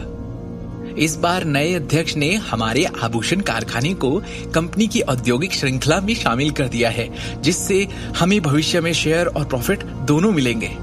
हाय, अब ऐसा लग रहा है मानो एक बड़ा संकट टल गया है। भाई साहब और अजीत को वास्तव में इतने सालों के बाद भी कंपनी के प्रबंधन में बड़ी समस्या आई है। चूंकि रायजादा समूह के पास शक्ति और प्रभाव दोनों है, ये नारंग के आभूषण समूह के लिए अच्छा कदम है। हालांकि ये निश्चित रूप से हमारे पिता द्वारा स्थापित पारिवारिक व्यवसाय को एक सार्वजनिक व्यवसाय में बदलने की कोशिश है, अखिल ने एक विवादित अभिव्यक्ति के साथ कहा। अखिल के हाथों में दिल्ली टाइम्स न्यूज़पेपर था। आप कुछ ज्यादा ही चिंता कर रहे हैं। नारंग के लिए आपके विचारों के बावजूद क्या आपके पिता ने कभी आपको वो पद या सम्मान दिया? क्या उन्होंने कभी आपको कंपनी के प्रबंधन अधिकार देने पर विचार किया है? सिम्मी ने उसकी भावनाओं को ध्यान में रखे बिना धीरे से कहा, अब से आपके नए आए अध्यक्ष विक्रम का ईमानदारी से पालन करना चाहिए। आखिरकार वो कंपनी के तहत छोटे कारखानों के साथ समान व्यवहार कर रहे हैं। अब जब आप कंपनी के नाम पर एक छोटे शेयर होल्डर हो, तो अब आप वापस नारंग एम्पायर की बिल्डिंग में जाकर ऑफिस में बैठ सकते हो। सही कह रही हो तुम, अखिल असहाय होकर हंसा। वैसे भी हमारे परिवार के दिन धीरे धीरे बेहतर होने वाले हैं। और तभी दृष्टि के चेहरे पर भी एक संतुष्टि भरी मुस्कान दिखाई दी। अब उसके चेहरे पर पहले की तरह थकान नहीं दिख रही थी और आखिरकार परिवार में माहौल काफी अच्छा था। दृष्टि, मैंने समाचार देखा जिसमें कहा गया था कि कैसे नए आए अध्यक्ष विक्रम टोकस नए और यंग लोगों को मौका देना चाहते हैं, आगे बढ़ाना चाहते हैं और बड़े पैमाने पर ज्वेलरी डिजाइनर्स हायर करने वाले हैं। और तुम तो उसमें एक्सपर्ट हो, तो तुम क्यों नहीं इस बारे में सोचती? जो गहने तुमने डिजाइन किए हैं उन्हें लेकर जाना चाहिए। शिवम ने लापरवाही से एक अखबार को पकड़े हुए कहा। तुम तो दिन भर छोले कुलचे भेजते फिरते हो, तो तुम्हें गहनों के बारे में या इस बिजनेस के बारे में कैसे पता? सिमी ने शकी अंदाज में पूछा। दृष्टि को इस मामले में तुमसे मार्गदर्शन की कोई आवश्यकता नहीं। शिवम ने बस एक अजीब सी मुस्कान दिखाई और जवाब में ज्यादा कुछ नहीं कहा। वो जानता था कि उसकी पत्नी दृष्टि ने अपने कॉलेज के दिनों के दौरान गहनों और जेड डिजाइन में महारत हासिल की थी। अपनी पारिवारिक पृष्ठभूमि के अलावा वो उस स्पेशल करियर को लेकर भी बहुत ही भावुक थी। आखिरकार उसने दृष्टि को अपने कमरे में गहनों के डिजाइन तैयार करने से पहले अनगिनत बार स्क्रैप पेपर की गेंदों के टुकड़े टुकड़े करते देखा था। शिवम को हमेशा से यही लगा कि दृष्टि ने हमेशा एक प्रसिद्ध ज्वेलरी डिजाइनर बनने का सपना देखा था, जो आगे चलकर इंटरनेशनल गहने बनाए। हालांकि दृष्टि उसकी फैमिली के नारंग के आभूषण समूह में केवल एक साधारण कर्मचारी थी। अमिताभ नारंग, जो निदेशक मंडल के प्रभारी थे, उनके द्वारा दबाए जाने के बाद उसके डिजाइन ड्राफ्ट को हमेशा की तरह कभी भी प्रबंधन द्वारा एक्सेप्ट नहीं किया गया था। इसलिए शिवम ने विक्रम को उपहार के रूप में जीवन भर का अवसर देकर दृष्टि की उस इच्छा को पूरा करने का निर्देश दिया था। दृष्टि ने बुदबुदाया। जैसे ही शिवम के सुझाव ने उसका ध्यान खींचा, शिवम के हाथ से अखबार लेते हुए उसने भर्ती में दिलचस्पी दिखाने से पहले कुछ समय के लिए इसे गंभीरता से पढ़ना शुरू किया। शिवम का सुझाव बुरा नहीं है, मैं एक बार जरूर तय करना चाहूंगी, दृष्टि ने कहा। Jewellery design. लंबे समय तक इस क्षेत्र में अध्ययन करने के बाद हमारी बेटी पहले से ही एक विश्व स्तरीय ज्वेलरी डिजाइनर बन जाती, अगर उसे कंपनी में इतने सालों से बहिष्कृत नहीं किया गया होता। सिमी ने गर्व से कहा, बेटा तुझे जो करना है कर, मेरा आशीर्वाद तेरे साथ है। आज तक भाई साहब और अजीत के नीचे दबकर खड़े रहना पड़ता था। उनका समर्थन करने के अलावा और कोई चारा नहीं था। व्यवहारिक तौर पर कुछ और कर नहीं सकते थे। अब उन दोनों के पिक्चर से बाहर जाते ही और कंपनी के विभागों में सत्ता में फेरबदल, इस मौके का फायदा उठाने में कोई हर्ज नहीं। मैं समझती हूं, दृष्टि ने कहा, क्योंकि वो पहले से ही खुद को इस मौके को आजमाने के लिए मना चुकी थी। शिवम ने खाने का निवाला मुंह में रखते हुए कहा, दृष्टि, क्या तुम्हारे पास पहले से कोई अच्छा आइडिया है? अगर नहीं तो मेरे मन में सच में एक ज्वेलरी डिजाइन का आइडिया है। तुम ये भी जानते हो कि गहने और जेड कैसे डिजाइन किए जाते हैं? दृष्टि ने आश्चर्य से पूछा। शिवम ने मुस्कुराते हुए जवाब दिया, ये मेरे बचपन के दिनों में मेरा शौक हुआ करता था। वैसे मुझे इस बात का हमेशा से अफसोस हुआ है कि मुझे इसके बारे में और जानने का मौका नहीं मिला। शिवम ने सच में अतीत के दिनों में अपने गुरु से गहनों और जेड के बारे में बहुत सी बातें सीखी थी। दृष्टि ने रुचि के साथ कहा, मुझे इसके बारे में बाद में आराम से बताना। खाने के बाद दृष्टि अपने कमरे में लौटी और अपने कबर्ड में से ज्वेलरी डिजाइन के ड्राफ्ट्स के कुछ स्क्रॉल्स निकाले और जाने से पहले शिवम को बोलती हुई गई, शिवम, कुछ देर के लिए मेरे कमरे में आओगे प्लीज? अखिल और सिमी ने हैरत में एक दूसरे की तरफ देखा। वैसे तो शिवम और दृष्टि की शादी को 2 साल हो चुके थे, लेकिन आज तक कभी भी शिवम उनकी बेटी के कमरे में। शिवम ने एक गहरी सांस ली और फिर एक दबी सी मुस्कान लिए दृष्टि के कमरे में दाखिल हुआ और अंदर आते ही उसने देखा कि पूरा कमरा कई शानदार सजावटों से भरा हुआ था। ये है वो ड्राफ्ट जिन्हें मैंने पहले डिजाइन किया था। चलो, मैं तुम्हारा एक छोटा सा टेस्ट लेती हूँ। इन सब पर एक नजर मारो, इन्हें गौर से देखो और मुझे इनके बारे में अपनी राय बताओ, दृष्टि ने कहा और डेस्क पर दस्तावेजों को रखते हुए चमकती हुई आंखों से शिवम की तरफ देखा। मुझे देखने दो। शिवम ने डेस्क पर रखे दस्तावेजों को उठाया और उन्हें ध्यान से देखने लगा। ओके, तो इस पेंडेंट की बात करें तो इसकी डिजाइन एक विशेष शैली पर बहुत जोर देती है जो हार्ट ऑफ द सी की नकल करता है, सही है ना? शिवम ने मुस्कुराते हुए पूछा। इस जेड पेंडेंट का डिजाइन सुबह के सूरज से प्रकाशित एक देवदार के पेड़ का प्रतीक है। इस विशिष्ट शिल्प में यथार्थवाद की ओर झुकाव के बावजूद ऐसा लगता है कि ये महान भावना से भरा हुआ है। और इस सोने के हार के डिजाइन को गौर से देखें तो ये क्लासिक्स के लिए सही रहता है और इसके कारीगर को उत्कृष्ट एम्बेडिंग कौशल की आवश्यकता होती है। शिवम, मैंने तुमसे गहनों के बारे में इतनी जानने की उम्मीद नहीं की थी, दृष्टि ने कोमल स्वर में कहा और उसने आज पहली बार शिवम को एक अलग रोशनी में देखा। शिवम बस मुस्कुरा दिया और उसने कुछ और नहीं कहा। दृष्टि ने गंभीरता से कहा, वास्तव में मेरे पास एक ऐसा डिजाइन था जिससे मैं पहले बहुत संतुष्ट थी, लेकिन हमेशा बस सोचती रह गई और मुझे इसे बनाने का अवसर कभी नहीं मिला। गहने के इस डिजाइन के लिए बहुत महंगे हीरे की आवश्यकता होती है और ना तो मेरे पास ऐसी सामग्री का प्रबंध करने की योग्यता थी और ना ही कंपनी ने मेरे प्रस्ताव को स्वीकार किया। ये एक ऐसा डिजाइन है जिस पर मुझे सबसे अधिक गर्व है, हालांकि मुझे अभी तक इसके लिए एक अच्छे नाम के बारे में सोचना है, दृष्टि ने कहा और वो ड्राफ्ट शिवम को सौंप दिया। शिवम ने वो दस्तावेज लिया और उसे ध्यान से देखते हुए उसका गंभीरता से विश्लेषण किया। जितना अधिक उसने डिजाइन को गौर से देखा और देखता रहा, उतना ही उस डिजाइन ने उसे चकित कर दिया। उस ड्राफ्ट का विश्लेषण करने के बाद उसके लिए यह स्पष्ट था कि दृष्टि के पास गहनों के डिजाइन में असाधारण प्रतिभा थी। सच कहूं तो मुझे लगता है कि तुम इसके डिजाइन में एक चाप और उससे भी अधिक बारीक नक्काशी जोड़ सकती हो। सामग्री के संदर्भ में हमारे पास अभी भी उच्च अंत रंगीन हीरे का उपयोग करने के अलावा कोई विकल्प नहीं है। इसके अलावा हमें सामग्री की आवश्यकता होगी, आकार में बड़ी होनी चाहिए, शिवम ने सुझाव दिया। मैं जानती हूं, लेकिन क्या इसे बनाना बहुत महंगा नहीं होगा? इसकी लागत के अलावा इसका उत्पादन करना भी बेहद मुश्किल होगा, दृष्टि ने झिझकते हुए कहा। मुझे लगता है सब आराम से हो जाना चाहिए, शिवम ने उसे आश्वस्त किया। तुम्हें बस अपने आप में और अधिक आत्मविश्वास रखने की आवश्यकता है। इसे दुनिया के सर्वश्रेष्ठ गहनों के रूप में सोचने का प्रयास करो। दृष्टि ने शिवम को अपनी चमचमाती आंखों से देखते हुए ध्यान से सुना। दोनों ने आधे घंटे तक उत्साह से बातें की अंत में गहनों के अंतिम डिजाइन को अंतिम रूप दिया गया। दृष्टि ने डिजाइन के ढांचे को देखते हुए एक संतुष्ट अभिव्यक्ति प्रकट की। ये तो बहुत अच्छा है शिवम, गहनों के डिजाइन के लिए तुम्हारी समझ और जानकारी बहुत ही उम्दा है। दृष्टि ने शिवम की प्रशंसा की। मैंने फैसला कर लिया है, मैं इस डिजाइन को एक कदम के रूप में इस्तेमाल करूंगी और अध्यक्ष विक्रम टोकस को इसका प्रस्ताव दूंगी। लेकिन हम इसे नाम क्या देंगे?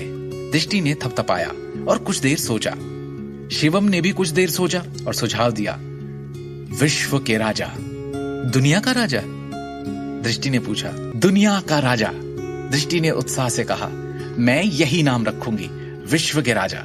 ये हैं। और इस तरह दृष्टि ने पेंडेंट के नाम पर फैसला किया। डिजाइन के ड्राफ्ट को जल्दी से छांटते हुए दृष्टि ने अपना प्रस्ताव अध्यक्ष विक्रम को ईमेल के माध्यम से भेजा। उसी दिन अपने परिवार के साथ रात का खाना खत्म करने के बाद आखिरकार उसे जवाब मिला। विक्रम ने ईमेल में कहा, विचार काफी रचनात्मक है, कल कंपनी में आए और मुझसे मेरे ऑफिस में मिले। दृष्टि को उसके डिजाइन के अप्रूवल की खबर मिलते ही उसमें उत्साह की लहर फूट पड़ी। अगले दिन सुबह दृष्टि के बहुत मनाने और रिक्वेस्ट करने पर शिवम भी उसके साथ कंपनी गया। जल्दी ही टैक्सी नारंग एम्पायर टावर पर आ गई और जल्दी ही वो दोनों कार से उतरे और लिफ्ट में आए। वो आखिरकार कंपनी के अंदर आ गए। जैसे ही वो दोनों कार्यालय की इमारत में गए, उन्हें अचानक उपस्थित सभी लोगों की अजीब निगाहें देखने को मिली। दृष्टि, तुम तो मार्केटिंग डिपार्टमेंट में हो ना? तुम्हें यहाँ आने की अनुमति किसने दी? ये कंपनी के मैनेजमेंट विभाग का कार्यालय है। क्या तुम कंपनी में अपनी वर्तमान स्थिति से अवगत नहीं हो? वहां से गुजरने वाली एक महिला अधिकारी ने दृष्टि को पहचानने के बाद बदसूरत अभिव्यक्ति के साथ कहा, ओ दृष्टि, क्या तुम्हारी बगल में खड़ा व्यक्ति वो नहीं है जिसने नारंग परिवार को शर्मिंदा किया है? वो कुख्यात निकम्मा दामाद शिवम है ना? नारंग परिवार के एक वरिष्ठ अधिकारी जो एक कार्यालय की कुर्सी पर बैठे थे ने देखा और एक चंचल अभिव्यक्ति के साथ कहा, मुझे याद है कि कैसे तान्या ने उसे चेतावनी दी थी कि वो फिर कभी उसके सामने ना आए। फिर भी तुम उसे कंपनी बिल्डिंग में लाने की हिम्मत कर बैठी। इसका आप में से किसी को भी कोई लेना देना नहीं है, दृष्टि ने बिना कोई रिएक्शन दिए कहा, क्योंकि इस वक्त वो इन गाली गलौच वाले लोगों की परवाह नहीं कर सकती थी। बिना किसी हिचकिचाहट के वो हाथों में ड्राफ्ट लेकर अध्यक्ष के कार्यालय की ओर चल पड़ी। रुको! इस समय कार्यालय की दूसरी ओर से एक परिचित लेकिन शक्तिशाली आवाज सुनाई दी। आवाज की दिशा से एक शानदार हल्के बैंगनी रंग की पोशाक और अन्य महंगे गहने पहने एक महिला धीरे धीरे उनके पास चलते हुए आई। जैसे ही दृष्टि ने अपनी निगाह उस महिला की ओर घुमाई जो चल रही थी, उसने अपना गुस्सा प्रकट किया, लेकिन थोड़ा नर्वस भी महसूस कर रही थी। आखिरकार चलने वाली परिचित महिला नारंग परिवार की ही तान्या नारंग थी। तान्या आज की तारीख में नारंग के आभूषण समूह में डिजाइन विभाग की डिप्टी डायरेक्टर थी। साथ ही वो कंपनी की चीफ ज्वेलरी डिजाइनर भी थी। इसके अलावा वो कार्यकारी निदेशक अमिताभ नारंग की बेटी और करण की बहन भी थी, जिन्होंने स्वाभाविक रूप से उसे कंपनी में एक महत्वपूर्ण पोस्ट देकर रखी हुई थी। तान्या, कैसी हो? दृष्टि ने थोड़ा असहज महसूस करते हुए उसका अभिवादन किया। Please stop it. तान्या ने उसे हाथ दिखाकर चुप करा दिया और उसके बगल में खड़े शिवम को गुस्से से देखा। तुम अब भी मेरे सामने आने की हिम्मत करते हो? हाँ? थोड़ी भी शर्म नहीं है तुम्हारे अंदर? Tanya, I am sorry. Shivam और मैं आज यहाँ कुछ काम करने के लिए आए हैं, हम जल्द ही जाने वाले हैं, दृष्टि ने घबराकर कहा। दृष्टि को नर्वस देख शिवम ने कहा, दृष्टि, तुम्हें इससे माफी मांगने की कोई जरूरत नहीं है। तुमने कुछ भी गलत नहीं किया है। तुम्हें क्या लगता है, कौन हो तुम? मेरे सामने कुछ भी बोलने की हिम्मत कैसे हुई तुम्हारी? तान्या नारंग ने गर्व से अपना सिर उठाया और शिवम को तिरस्कार से देखा। तुम्हारा और मेरा हिसाब अभी तक पूरा नहीं हुआ है, समझे? और मुझे ताव दिखा रहे हो? दृष्टि कुछ कहने को हुई, जिससे पहले ही तान्या फिर बोल पड़ी। देखो, अब मैं क्या करती हूँ, जिस भी काम से तुम दोनों यहाँ आए हो उसे पूरा नहीं होने दूंगी मैं, समझे? अब देखो।